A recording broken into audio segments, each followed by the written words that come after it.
Well, good evening, everyone, and thanks for being here. It is always a pleasure to be here, but if what just happened in the last 10 minutes back there is any indication, this is going to be a lot of fun tonight. We are going to be talking about three enormously different and enormously important first ladies, and they span a large part of this country's history in very different times for each of them. We're very excited and very proud to have these three first family representatives here. Kind of a unique club. There aren't a lot of them around, so to have them all here tonight is certainly a tribute to the foundation, to the library, and to the Ford family. We appreciate you bringing this here to Grand Rapids. Again, another excellent program, so thank you all for being here. I'm going to start with you, Margaret. Margaret Hoover, whose great-grandmother was Lou Henry Hoover,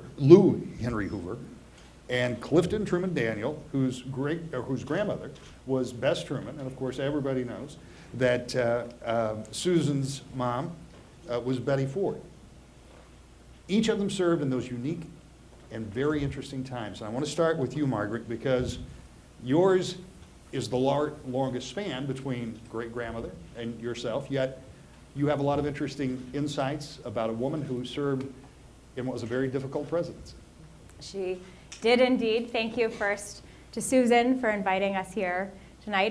Thank you, Rick, for hosting, and the foundation for hosting us all here. It's really a privilege to be here in Grand Rapids and to see the museum and the library for the first time.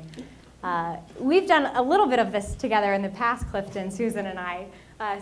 So forgive us. We may jest a little in between the three of us.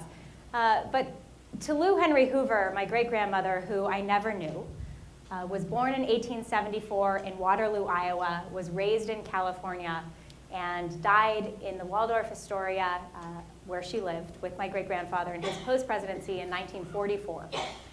She died 20 years before he died. And you're right, she was in the White House during a really difficult time, and her legacy as a first lady is little known, partly because her papers weren't opened until 1984, 20 years after Herbert Hoover's death. And she's lost a bit in the shadow of the Great Depression and Herbert Hoover's reputation as this was the worst economic calamity and the worst calamity that the country went through since the Civil War up to that point.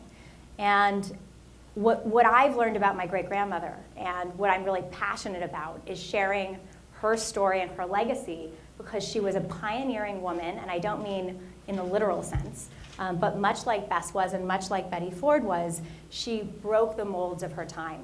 And hopefully I'll have a chance to tell you a little bit more about how her time in the White House and how her time, because I don't want to go on and on and on, how her time in the White House and how her time, her life was such an extraordinarily, so hard to pigeonhole and stereotype.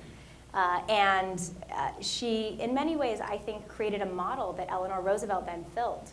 And we think of Eleanor Roosevelt as an activist first lady, but Lou Henry Hoover absolutely was an activist first lady, doing things that had never been done before in the White House. And that was consistent with how she had lived her life up to that point, and then after the presidency as well. I have to make a disclaimer here before we go to Clifton. The first president of the United States that I ever met was Gerald Ford. And I met him in 1976 at the Republican convention in Kansas City. The first president I ever saw was Harry Truman at his home in Independence. I grew up about 90 miles south of Independence, Missouri, and as a fellow Missourian, take great pride in Harry Truman.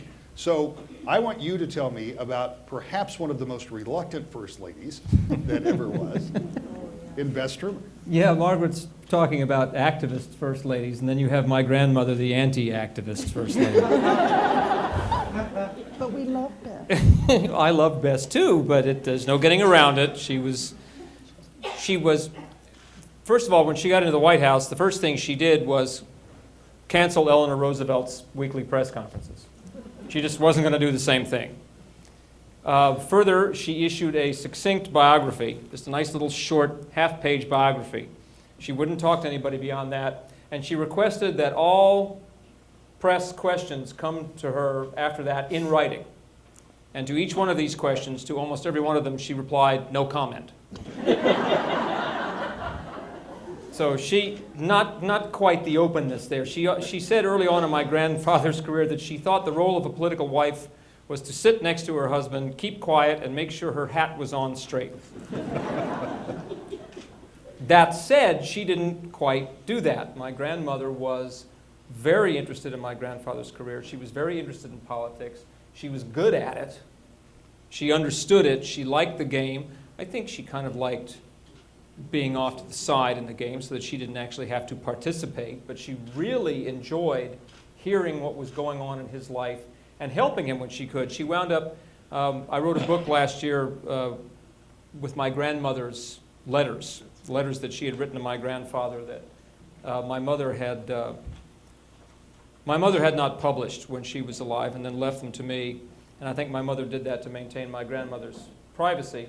But of course, I'm not my mother. I'm a rotten grandchild, and I didn't care. And they're beautiful. And they are beautiful letters.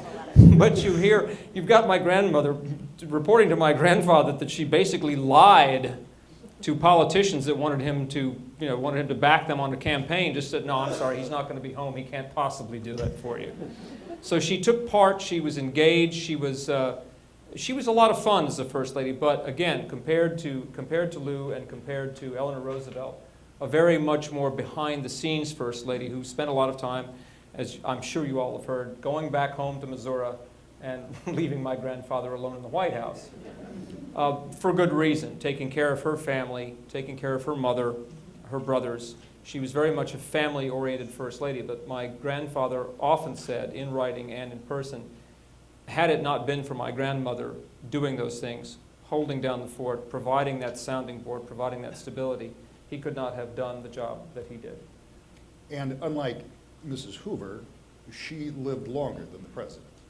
Yes, she outlived Grandpa by 10 years. By 10 years. Right. She is still the longest lived First Lady this country's had. She was 97 when she died. I hope those genes run in the family.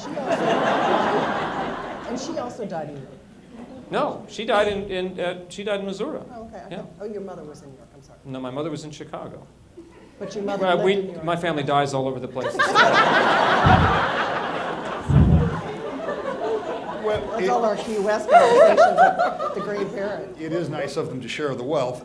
Susan, many of us here, of course, are very familiar with your mom, but talk to us a little bit again about the person, because that person was developed well before they became First Lady, and how they performed in the office has a great deal to do from their early lives and how they were prepared, even if they didn't know they were preparing for that job.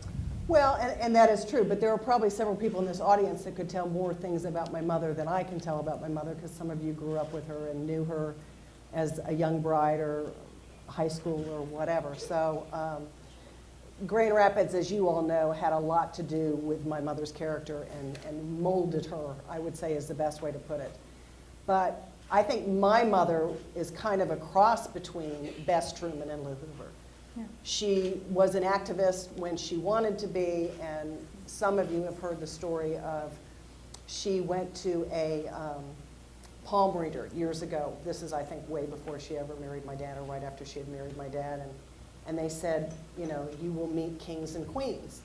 Well, to my mother, that meant she was going to dance, because of course we all know that dance was her love, and she danced with Martha Graham, that she would get to dance in front of kings and queens. Little did she know that she was actually going to meet them at state dinners and host kings and queens at the White House. So, but Mother, as you all know, was dance and the arts was so important to her. Her whole breast cancer, I mean, that was not something that she had planned for, but she took it and made it something so positive and was so determined to take a chance at changing women's health care, which she truly did. Luckily today, you know, the survival rate is now more than 90% from breast cancer, and when she was diagnosed, it was in the 70%. So she made a huge change in that, and her drug and alcohol. But she also was a very private person and wanted her private time, and there were many, many days that she would sit on the couch and go, I don't want to get dressed and go shake another hand or be that public persona, which is probably more the Bess Truman in her. But she loved it. She did a great job with it. And, you know, she only had 2.5 years. I think she would have been a fabulous First Lady for another chance at it. And who knows what she would have done with that. It would have been interesting to see where she would have gone with for another 4 years. In both the case of your mother and your grandmother, this was unexpected, that they were thrust into the role of First Lady in very difficult circumstances. I mean, it's hard to overstate in the case of the death of Franklin Roosevelt, certainly the resignation of Richard Nixon, how it impacted the country. Did that put more pressure on them to be more forthcoming or show more strength, more resolve for the country? Was that part of the task that was laid on them in that unexpected moment? Well, I think in Mother's situation, the country was in such unrest, and the American people didn't trust the presidency. This was a death situation, which is a little bit different. So in a sense, they're very different situations. Mother just kind of stepped in, and I think she kind of just slid in, went, I'm going to lay low and feel my feelers out and do it that sort of way. Bess's was a little bit different because the death is different. Yeah, and I think my grandmother, while conscious of what she was stepping into, was also stubborn and wasn't going to let it change her. She was going to do her job, but she was not going to let it rule her. There's pictures. She knew what she was getting into in the 1944 Democratic Convention in Chicago when my grandfather was nominated to be on the ticket with President Roosevelt. Everybody was happy about that except my grandmother. And there are pictures of my mother and my grandfather waving and shaking hands and just, oh, everything's wrong. My grandmother's over there like this. Oh, damn it. Oh. You know, just knowing, it was a funny thing with President Roosevelt. Everybody knew how sick he was, but everybody denied how sick he was. So there was a whole, she knew, and she knew what was likely to happen, and that was just not something that she really wanted. Well, and it's well to remember that this wasn't their first rodeo. They'd been in politics for a long time. Yeah. It was, you know, so she knew what this was like, and Right. just on the bigger stage. Margaret, talk to me a little bit about your great-grandmother. Now you're in the White House. Now you're the First Lady. From what you've been able to find, what was her impression of what her role was to be? Well, she saw it as an enormous opportunity so a couple of things in terms of the role with the president. My great-grandfather was not a outwardly gregarious or publicly charismatic figure. He was orphaned when he was 9 years old. He had, and this fundamentally changes how you interface with the world. And she was a very gregarious, outgoing, engaging personality. So in many ways, she was the first lady to give public addresses on the radio. And I think she saw her role always with him as helping to soften him with his friends, in his work, and then finally in the presidency as well. So, but she also understood there was a role for the First Lady, and she I think was very cognizant of that. You see that throughout the letters. One of the things she did, and it wasn't replicated again until Jackie Kennedy came to office, is she was the First Lady to ever take a full and complete inventory of all of the furniture and the White House paintings and property, all of the things that were assembled in the White House from the time of George Washington onward, had never been cataloged or appraised or documented. And so she took this task on. This is one of the things she did. She was an academic in her own right. She had helped translate a book. This was one of her early accomplishments called De Re Metallica, which she was, by the way, the first woman to graduate with a degree in geology in the United States. She was in the 3rd class at Stanford. And by the way, a woman of the Victorian era who broke all the molds, went to school and studied really untraditional things, rocks, geology, That's mining. not even fun now. And so the Bible that they had, the Bible of mining was called De Re Metallica. It was this tome published in the 16th century all in Latin, and it had never been adequately translated. And she and my great-grandfather dedicated 5 years of their lives to translating this tome, having to collect all of these Latin books written at the same time to try to reconstruct the techniques that were used for mining in the 16th century, because words were made up, because they didn't actually know the Latin words for the specific techniques, and frankly, there probably weren't Latin words for some of these specific technologies in the 16th century when the Romans were around. So that they had to collect an entire library of books that ultimately ended up serving as one of the first, the basis of the Harvey Mudd's collection on geology. They just donated all the Harvey Mudd. So she was an academic in her own right, and those are the skills that she took to cataloging and inventorying all the furnishings of the White House, which then Jackie Kennedy took on when she created the White House Historical Association. Side note, and you may not know this, but she was born in Illinois, is that right? She was born in Waterloo, Oh, Iowa. I'm sorry, in Iowa, and they ended up back in Iowa, but how did she get to California? So her father had health problems in Iowa and moved to California for the climate when she was 5, 6, 7, quite young. So she was really raised in California, first in Whittier and then in Monterey Bay Peninsula. And so she grew up with pack mules. She had 2 daughters, and her father, wanted a son. And so he treated Lou like his son. So she loved the outdoors, actually got very involved in the Girl Scouts later on in her life, and spent probably 40 years, all the time when she returned to the United States until her death. The Girl Scouts was her primary sort of cause. And she said she'd been a scout her whole life because she grew up camping and she grew up spending the time in the outdoors, and wanted girls to, especially in the Victorian era and beyond, to get outside and to enjoy, to be more than ornamental. Wasn't she good with a gun, too? She did have a few pistols, and they're in the library in Really West good Branch, shot, Iowa. though. But I mean, She was really accomplished. she was a hunter. She was an equestrian. She was a marksman. She was a really dynamic. You're going very to be president. complex It's good to person. have one of those. Yeah. You might need it.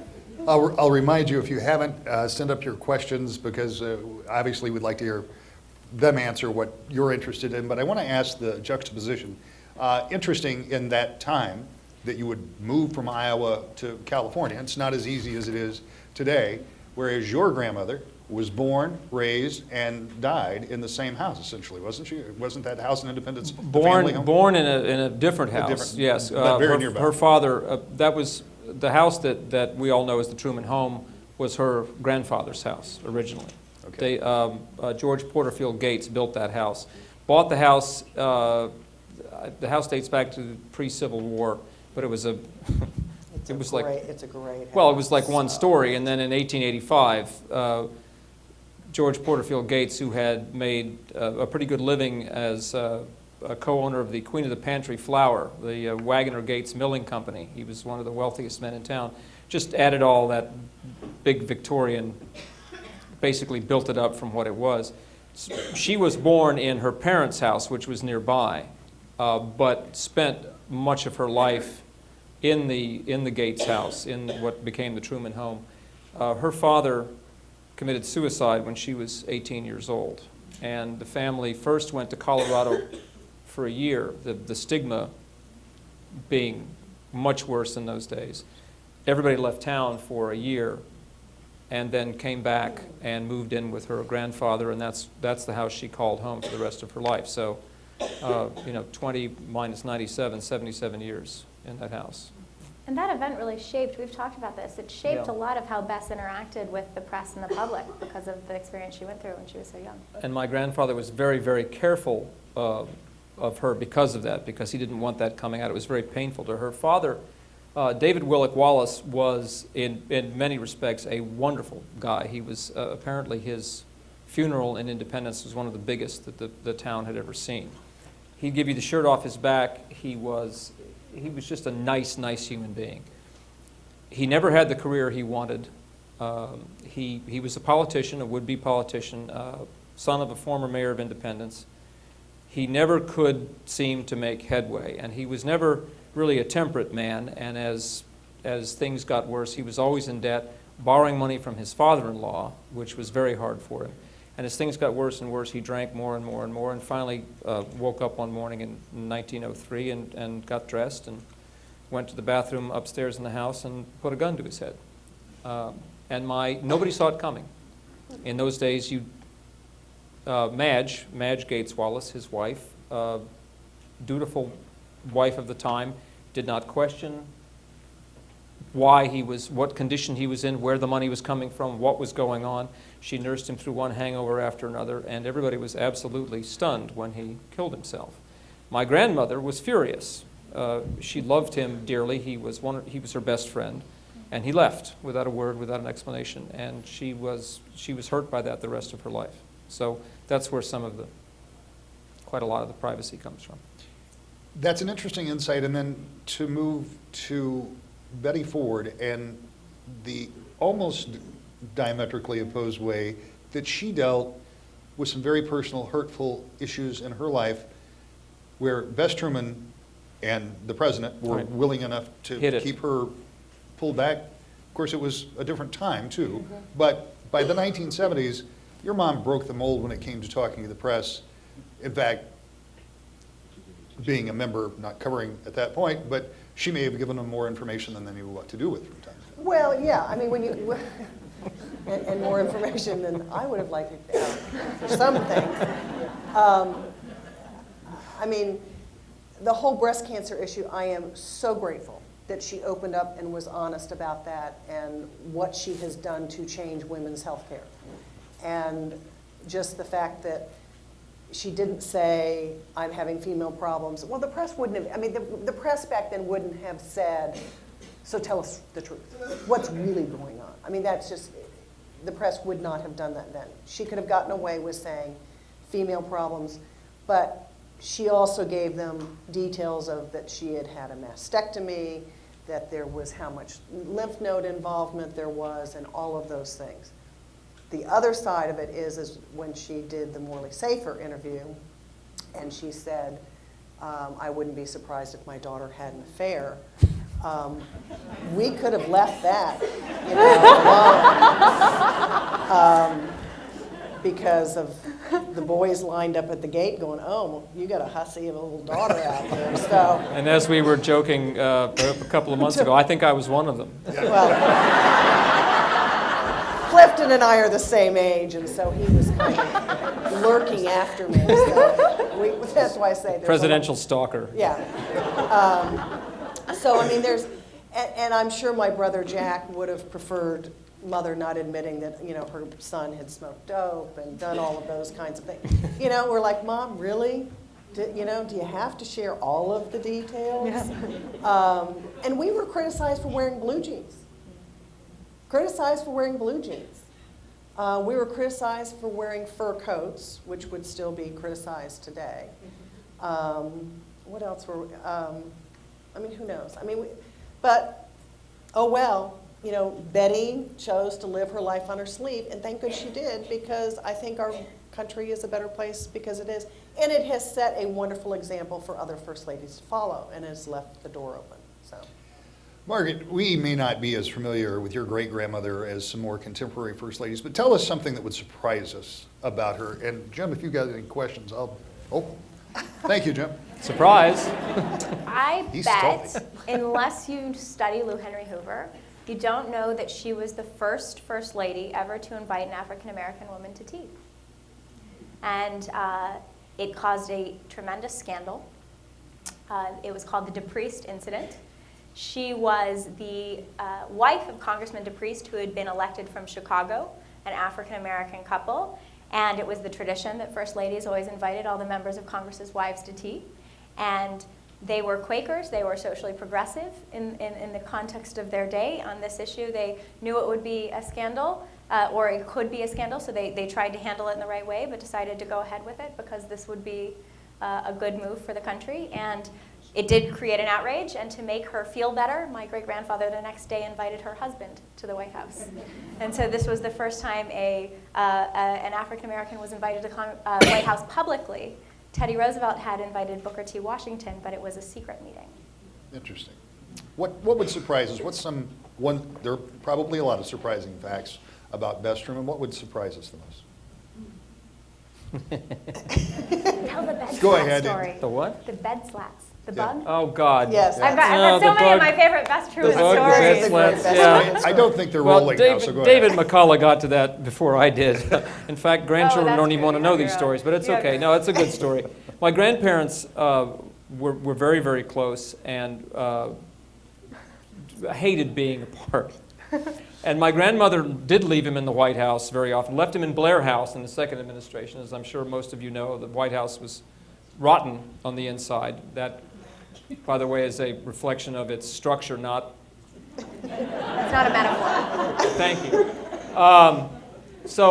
They had to rebuild the whole thing, and they lived at Blair House for 3.5 years. My grandmother went back to Independence to care for her mother. There was always a tug of war. My grandmother was the rope, and my grandfather was at one end, and his mother-in-law was at the other end, and they were constantly pulling her back and forth. And so she went back to Independence. She was gone for a couple of months.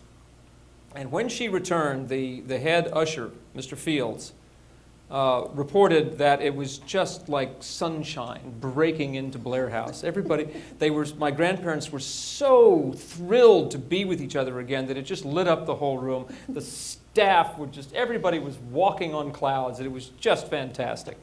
And my grandmother came down the next day after her return, and she took Mr. Fields aside, and she said, "We have an issue upstairs. In the room, there's it's, oh, hell, Fields, one of the slats on the bed is broken. We have to..."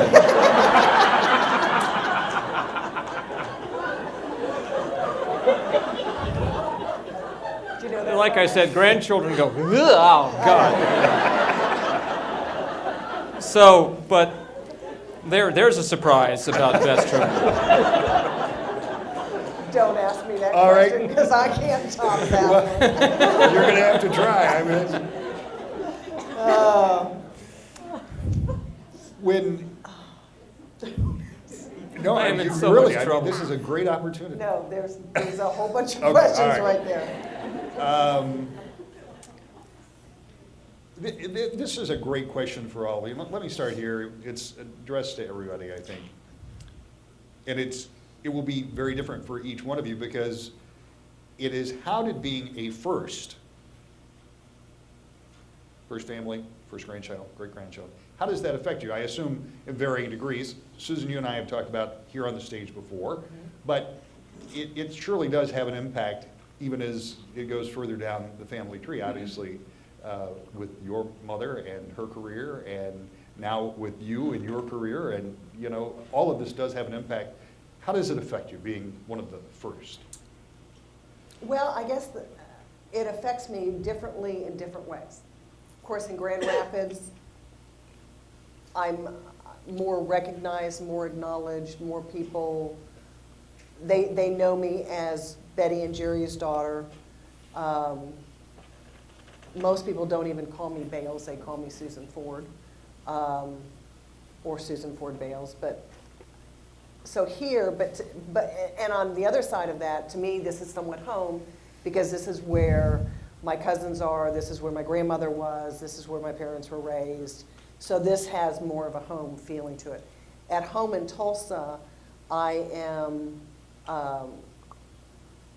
Waldo and Cecil Bales' daughter-in-law. My father-in-law, who just passed away recently, was city attorney, and so everyone goes, "Oh, so you belong to Waldo and Cecil." It's a really refreshing, nothing against it, it's just a very refreshing to be known for something else besides my own parents, and so proud of my in-laws. So I can hide when I want to hide, which is the nice part, and be dirty and grungy. And I mean, I go to the gym and nobody knows who I am at the gym, and I'm dirty and grungy just like everybody else. And then, you can get dressed up and put the contacts in and take the glasses off, and you play the other roles. So I guess that's the biggest thing.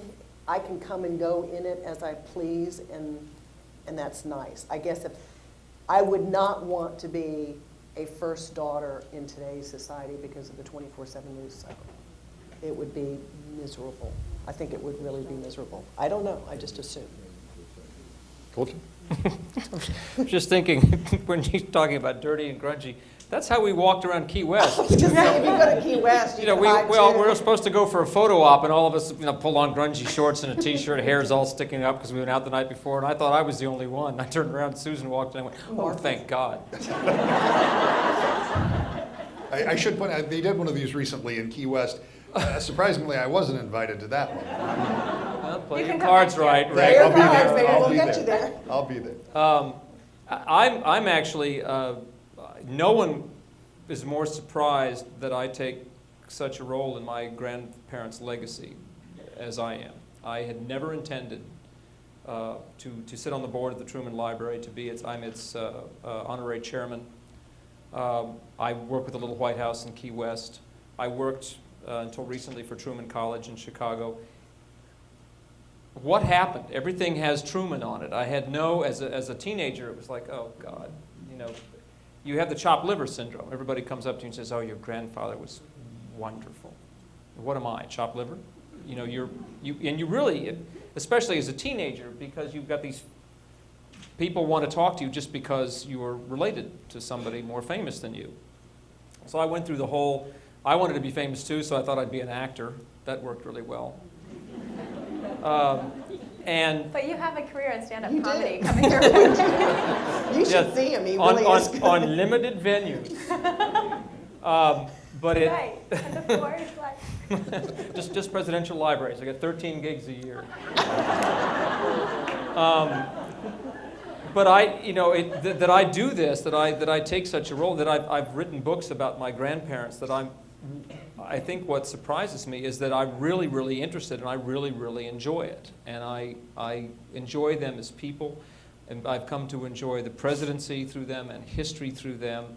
And it was something that I ran in the complete opposite direction from for years, and then it just caught up to me. But none of your brothers have any No. interest either. No. You're the Lone Ranger. No. Yeah. Well, my youngest brother, Thomas, when you prevail upon him to go to something, he's been to that event in Marshfield. He enjoyed it, but he doesn't. He's a computer programmer. He makes everything else run while I'm out front. yeah.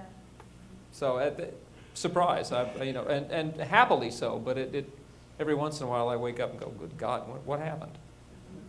I think there's no doubt about it that it's a very different experience. I mean, for first generation, second generation, and third generation, I agree with you. I think a lot of the Bush girls, Chelsea, I think the Obama girls are sheltered a little bit from it, which is nice. The press has stayed away, but you guys didn't have a choice in this matter.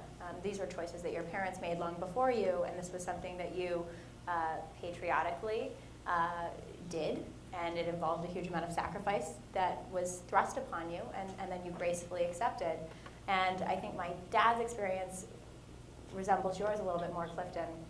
At the time you get down to my generation, if you're involved at all, it's because it's a passion project, it's because you're interested, and it's because in my case, I think there's an incredible American story to tell about Herbert Hoover and Lou Hoover, and I'm frankly just interested in American history, and I love this country, and I think our story needs to be told. The American story needs to be told, and Lou Hoover and Herbert Hoover had such an incredible and unique journey through the American sort of tapestry that it's inspired me.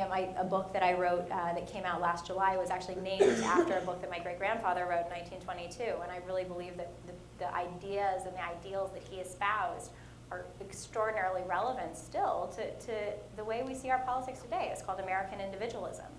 But by the time you get down to me, Susan talks, I'm so delighted to hear Susan say, when she's in Tulsa, she can be Susan Ford Bales or Susan Ford or Susan Bales, and she can sort of choose. That's incredible, because I didn't even know that was possible for a child of a president. But certainly, by the time you get down to me, it's only sort of a matter of interest that a couple of us have expressed interest and are quite active, but it's a choice. This is a great question. If you could ask your great-grandmother any question, what would it be? I think I would ask her some girly stuff, just because that's the one thing she didn't write about and didn't get saved. So I Okay, would just be. Quantify girly But stuff. I mean, I think I want to know, like, what Yeah, that was it could like be to be a anything. woman I don't in this? know. What was it like to be a woman in London at the beginning of World War I? And she and my great-grandfather helped organize humanitarian relief for the Belgians and the Flemish and the citizens of northern France that fed 10 million Belgians a day for the course of the war. And she was intimately involved in helping him get that operation up and running. But she was a woman. And women really didn't run enterprises like that. And she was part of it. And they were in the same way that, that both of your relatives were. I think they had a partnership. But in the context of the time when women really didn't do some of the things that Lou was quite good at, I would be very curious to know sort of what it was like as a woman doing the things she did at the time she did. Clifton, this is not one of the questions we got from the audience, but when I promised I would promised myself I would ask you tonight. And it's a story about your grandfather and your mother. Your mother, while your grandfather was in the White House, would occasionally perform publicly. Occasionally. And on one particular occasion, there is a story that I would like for you to shed some light on, to its veracity. By perform, we should be clear, she's an incredible vocalist. Right, I'm sorry. She was a singer. She had an incredible voice. I am, Thank you, Margaret. who would have thought she would have been the This one to go there? trio is I getting don't- out of control here. We've done this too Sorry, I many know, times. we've done this too much. Right, it was in Key West the last time. Performance I has am a whole sorry other. I missed Key West. She was singing. Singing, thank you, yes. A review was written that your grandfather didn't like. That's right. The review, she was singing at Constitution Hall in 1950, and the review was written by Paul Hume of the Washington Post. And Mr. Hume said some unkind things about my mother's singing ability. So, well, some very unkind things. Well, yes. So, she's flat a good deal of the time was one of the phrases. My grandfather read that the next morning. The Korean War, I don't know if Korean War had started, but I can't say that. That would be very dramatic. But anyway, I do know that his oldest friend in the world, Charlie Ross, his press secretary, had died the morning of that concert at his desk of a massive heart attack. Grandpa was not in a good mood. And here comes this review. So he sat down and he wrote out a letter to Mr. Hume, about a page and a half, and said some very unkind things. And the end of the letter said, I would like to meet you in person someday. When I do, you will need steaks for black eyes, a new nose, and perhaps a supporter below. And he just sealed it up in an envelope, and he put a stamp on it, and he gave it to Mr. Fields and said, just stick that in an envelope, but stick that in a post office box on your way out. So it got past the PR people, who would have liked to have burned it. As an adjunct to that story, my mother always said that those letters, and the mail, the response mail ran 80-20 in Grandpa's favor after that. So he predicted that he was going to be backed up on this by fathers across the country. A few years ago, I gave a lecture at a retirement home in Evanston, Illinois. And during the question and answer period at the end of the night, a lady put her hand up. I was talking about this story. A lady put her hand up. And I said, yes, ma'am. And she said, you know, I used to accompany Paul Hume. And I'm a little slow, so I said, accompany him where? And she said, no. I used to play piano for him. And I said, whoa. You mean he sang? And she said, oh, yes. And I said, really? I have to ask. How was he? And she said, like a cow mooing. And I ran home and I called my mother and I told her. And I said, like a cow mooing. And there was dead silence on the other end of the line. My mother was laughing so hard she dropped the phone. So she got a little bit of it back. Mr. Hume, to his credit, was an excellent music critic. He had a wonderful, long, a fabulous career. He was a well-respected, wonderful man, tarnished for life by one bad letter.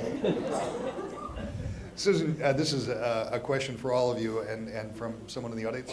You touched on this briefly, But when you were talking about Chelsea, and when you were talking about the Bush daughters, and now with the Obamas, but in any circumstance, would any of you fathom living in the White House today?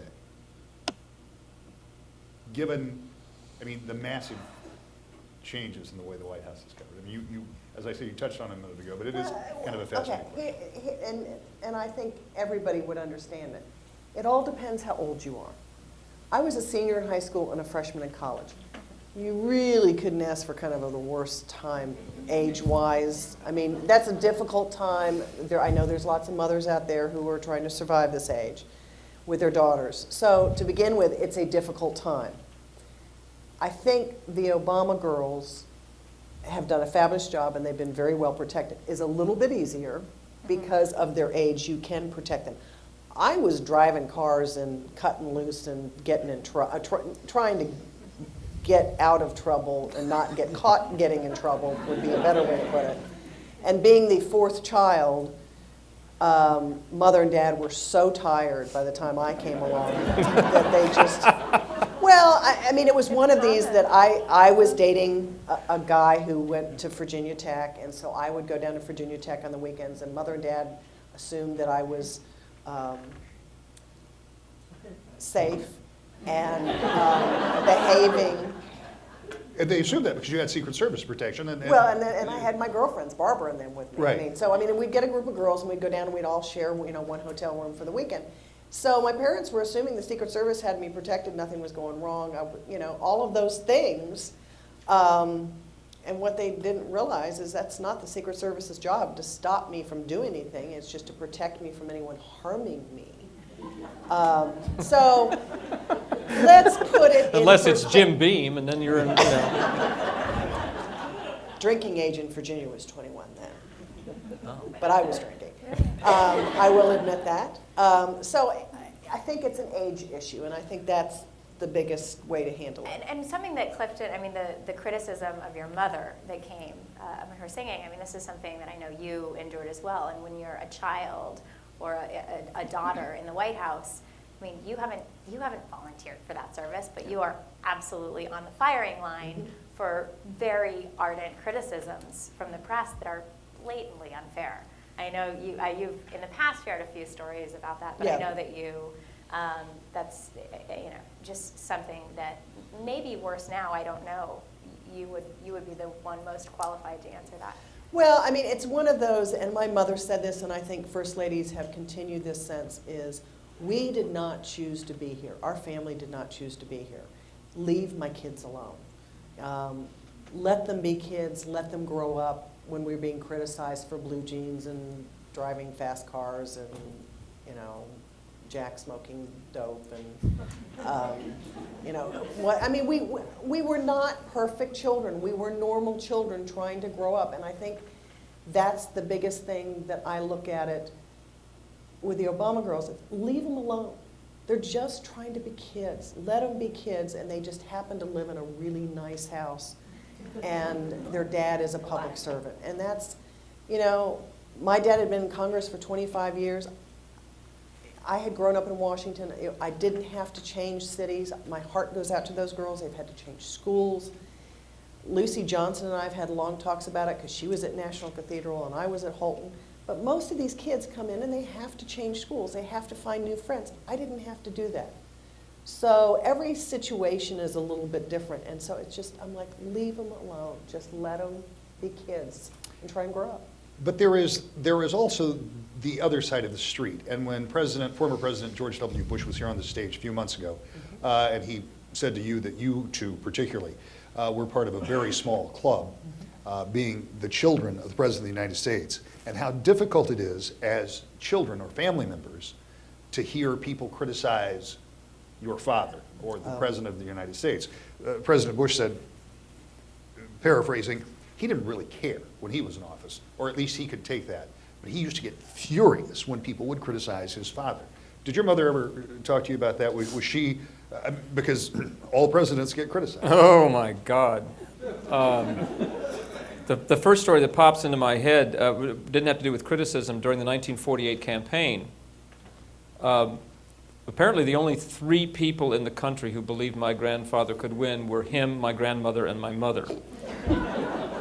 And George Thames, the New York Times photographer, was taking my mother's picture as she came out of the Hay Adams Hotel in Washington.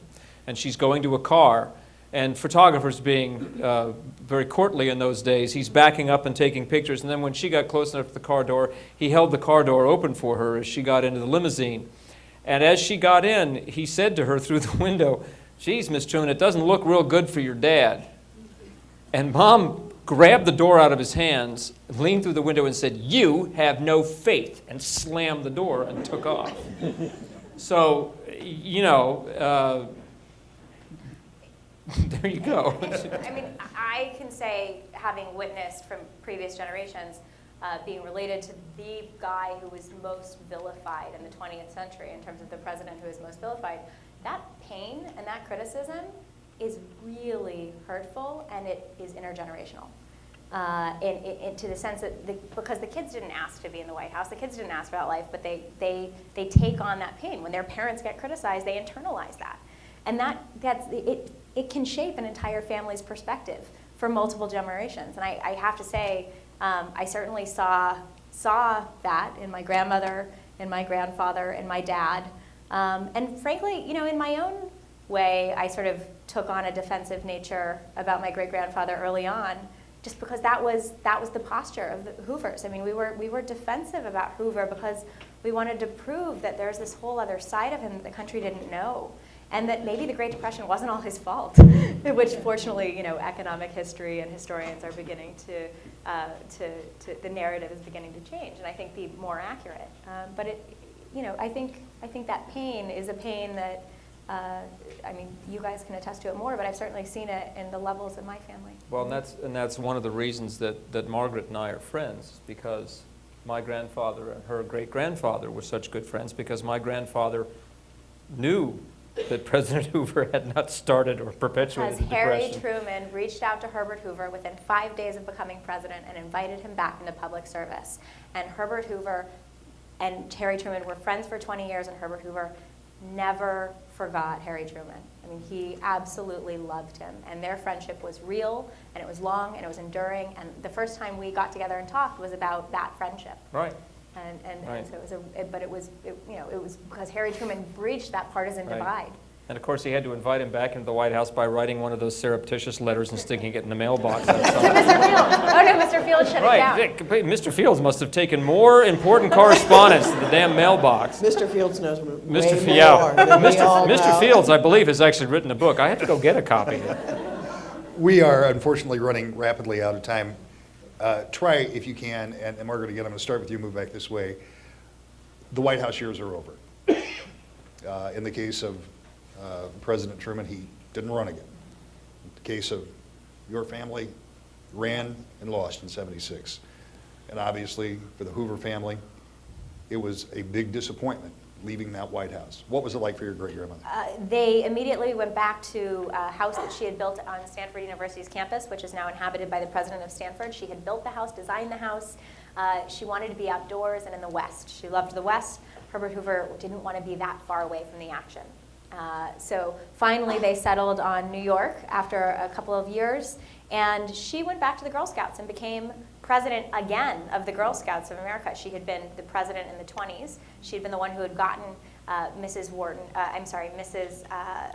Wilson to be the first chair, honorary chair lady of the Girl Scouts of America. So every first lady since then has been the honorary chair of the Girl Scouts of America. And Lou Henry Hoover had been president in the 20s, so she went back. She was president again in the 30s, and spent a lot of her time devoting herself to charitable service and to sort of organizations. The Salvation Army and the Girl Scouts were her big ones.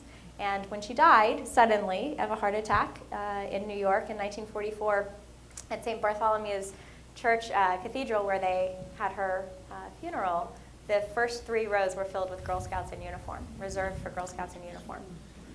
So. Bess Truman was none too unhappy to be away from Washington, was she, when it was all that? Oddly, the opposite is true. When it came time to retire, she wanted to stay in D.C. And my grandfather said, no, hell no, there's nothing worse than an ex-president hanging around Washington. So they went, they loved the Senate years. My grandmother she liked her friends, she liked the social life. She wanted to just back off from the White House and go back, and she really enjoyed Washington, which surprised me too. She went back to Independence, went back to her friends, went back to her clubs, went back to to community work and all of that, and into retirement. The one thing that surprised her, my grandfather spent the first, let's see, he retired in 1953. The Truman Library was dedicated in 57. For those 4 years, he was raising money, building the library, had an office in downtown Kansas City. He was gone for their whole married life. He'd been gone a lot of the day, never came home in the middle of the day, worked obnoxious hours. Somebody once asked my grandfather, what do you do to relax? He said, work. So he was gone all the time, and the Truman Library was dedicated, and he moved into his new office in the Truman Library and realized it was only a mile from his house and walked home that day for lunch, walked in the door. My grandmother went, good God, what are you doing here? He said, I thought I'd come home for lunch. She said, don't do that. And he never did again. Although his walks were legendary in Independence, he would take this morning constitutionals. We have a lot better, most of us here have a much better knowledge of what it was like after the White House for your mom. She stayed very busy for a very long time. Well, she did stay busy, and it was one of those things that she continued her breast cancer work, which was so important to her, and then she got involved and started the Betty Ford Center, which was 5 minutes away from the house, so she spent a lot of time there for 20 some odd years working with patients.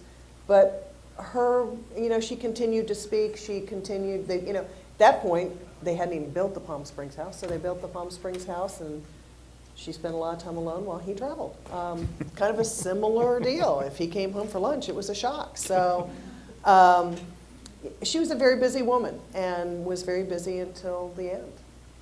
Ladies and gentlemen, thank you for being here tonight. I want to thank the Ford Foundation, the library. I want to thank the Ford family, as always, for including me in this. Margaret, thank you. Clifton, Susan, what a great panel. I can't wait till we go to Key West.